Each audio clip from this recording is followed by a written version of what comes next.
man holds up a sign as people risk arrest protesting the Republican tax overhaul bill on Capitol Hill. Jacqueline Martin, Associated Press. Of all the follies of 2017, the most tawdry may be the GOP's headlong rush to pass a tax bill that even its proponents don't understand. What's especially sad is that otherwise sensible Republicans seem to be capitulating to the tax cut frenzy. Political desperation is the mother of this legislation. Despite Republican control of both houses of Congress, the Trump administration has failed in its first year to enact legislation that deals with major problems, such as health care and immigration. So at year-end, we have the spectacle of Trump bellowing a populist message about lower taxes, even as special interest lobbyists drive the legislation toward a chaotic conference and final passage. The tax bill is a Rubik's Cube of potential problems, but the difficulties begin with the fact that it has been pushed through Congress in 2 months without hearings or careful analyses. The provisions were crafted in secret and passed on party line votes, without a chance for assessment or analysis. This haste guarantees confusion later. Without a clear legislative history, tax lawyers at the Internal Revenue Service won't have adequate guidance when they try to write regulations implementing the law. Courts won't have a record of congressional intent, other than news conferences, tweets, and hurried floor and committee statements. The centerpiece of the legislation is a big cut in corporate taxes, down from 35% to roughly 20%. The theory is that this will encourage companies to invest in job-creating plants and equipment. But there's little evidence to support this assumption, and lots to challenge it. Companies may instead use the windfall to buy back their own stock, boosting stock prices and inflating executives' personal compensation, as Stephen Clifford explains in his recent book, The CEO Pay Machine. The premise is that by stimulating growth, the tax cuts will pay for themselves. But there's no good evidence for this claim either.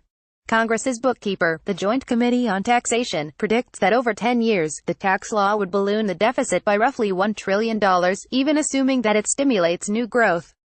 An even more pessimistic estimate was issued this week by the Wharton School, which President Trump is always bragging about having attended.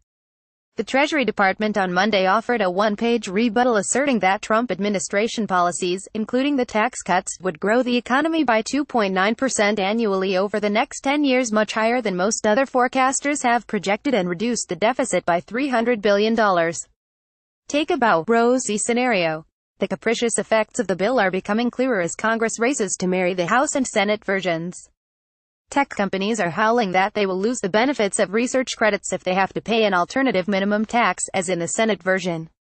Homeowners will be hurt by new limits on the deductibility of interest payments, but landlords, meanwhile, will benefit from new breaks for pass-through companies, argues a Bloomberg analysis.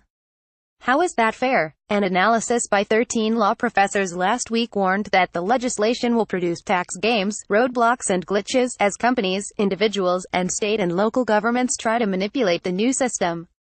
Congress should immediately reconsider its approach, the tax lawyers pleaded. One of the trickiest games ahead was explained in a research report published Tuesday by Goldman Sachs. The tax bill implicitly punishes high-tax, blue states by limiting the deductibility of state and local taxes.